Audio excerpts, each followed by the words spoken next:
In Congress, July 4th, 1776, the unanimous Declaration of the 13 United States of America. When in the course of human events, it becomes necessary for one people to dissolve the political bands which have connected them with another. And to assume among the powers of the earth the separate and equal station to which the laws of nature and of nature's God entitle them. A decent respect to the opinions of mankind requires that they should declare the causes which impel them to the separation. We hold these truths to be self-evident, that all men are created equal, that they are endowed by their Creator with certain unalienable rights, that among these are life, liberty, and the pursuit of happiness. That to secure these rights, governments are instituted among men, deriving their just powers from the consent of the governed. That whenever any form of government becomes destructive of these ends, it is the right of the people to alter or to abolish it. And to institute new government, laying its foundation on such principles and organizing its powers in such form as to them shall seem most likely to affect their safety and happiness. Prudence indeed will dictate that governments long established should not be changed for light and transient causes. And accordingly, all experience hath shown that mankind are more disposed to suffer while evils are sufferable than to right themselves by abolishing the forms to which they are accustomed. But when a long train of abuses and usurpations, pursuing invariably the same object, evinces a design to reduce them under absolute despotism, it is their right, it is their duty to throw off such government and to provide new guards for their future security. Such has been the patient sufferance of these colonies, and such is now the necessity which constrains them to alter their former systems of government. The history of the present King of Great Britain is a history of repeated injuries and usurpations, all having in direct object the establishment of an absolute tyranny over these states. To prove this, let facts be submitted to a candid world. He has refused his assent to the laws, the most wholesome and necessary for the public good. He has forbidden his governors to pass laws of immediate and pressing importance, unless suspended in their operation, till his assent should be obtained. And when so suspended, he has utterly neglected to attend to them. He has refused to pass other laws for the accommodation of large districts of people, unless those people would relinquish the right of representation in the legislature, a right inestimable to them and formidable to tyrants only. He has called together legislative bodies at places unusual, uncomfortable, and distant from the depository of their public records, for the sole purpose of fatiguing them into compliance with his measures. He has dissolved representative houses repeatedly, for opposing with manly firmness his invasion on the rights of the people.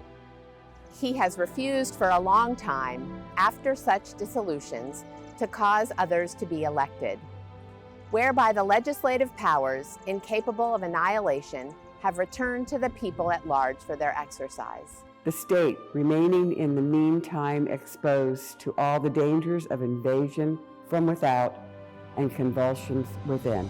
He has endeavored to prevent the population of the states.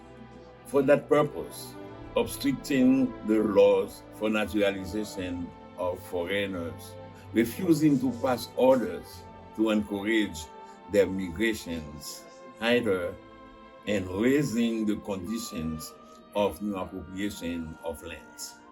He has obstructed the administration of justice by refusing his assent to laws for establishing judiciary powers. He has made judges dependent on his will alone for the tenure of their offices and the amount and payment of their salaries.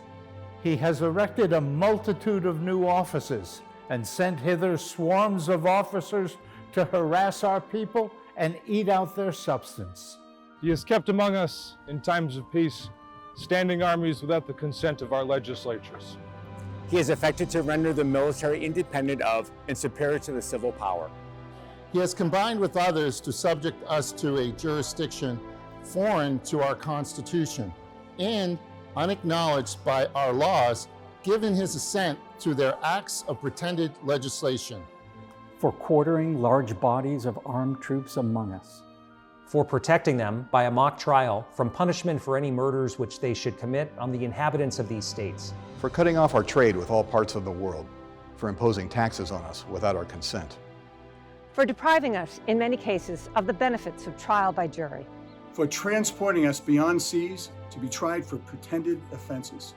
For abolishing the free system of English laws in a neighboring province, establishing therein an arbitrary government, and enlarging its boundaries so as to render it at once an example and fit instrument for introducing the same absolute rule into these colonies. For taking away our charters, abolishing our most valuable laws, and altering fundamentally the forms of our governments. For suspending our own legislatures and declaring themselves invested with power to legislate for us in all cases whatsoever. He has abdicated government here by declaring us out of his protection and waging war against us. He has plundered our seas, ravaged our coasts, burned our towns, and destroyed the lives of our people. He is at this time transporting large armies of foreign mercenaries to complete the works of death, desolation, and tyranny, already begun with circumstances of cruelty and perfidy, scarcely paralleled in the most barbarous ages, and totally unworthy of the head of civilized nation. He has constrained our fellow citizens, taken captive on the high seas to bear arms against their country, to become the executioners of their friends and brethren, or to fall themselves by their hands.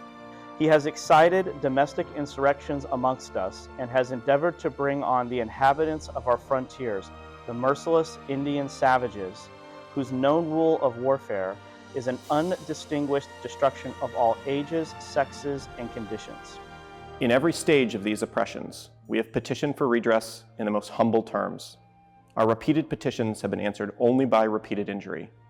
A prince whose character is thus marked by every act which may define a tyrant is unfit to be the ruler of a free people. Nor have we been wanting in attentions to our British brethren. We have warned them from time to time of attempts by their legislature to extend an unwarrantable jurisdiction over us. We have reminded them of the circumstances of our emigration and settlement here. We have appealed to their native justice and magnanimity, and we have conjured them by the ties of our common kindred to disavow these usurpations, which would inevitably interrupt our connections and correspondence. They too have been deaf to the voice of justice and of consanguinity. We must therefore acquiesce in the necessity which denounces our separation and hold them as we hold the rest of mankind, enemies in war, in peace, friends. We therefore, the representatives of the United States of America in General Congress assembled, appealing to the Supreme Judge of the world for the rectitude of our intentions, do in the name and by authority of the good people of these colonies solemnly publish and declare that these united colonies are and of right ought to be free and independent states. That they are absolved from all allegiance to the British Crown, and that all political connection between them and the state of Great Britain is and ought to be totally dissolved, and that as free and independent states, they have full power to levy war, conclude peace, contract alliances, establish commerce, and to do all other acts and things which independent states may of right do. And for the support of this declaration, with a firm reliance on the protection of divine providence, we mutually pledge to each other our lives, our fortunes, and our sacred honor.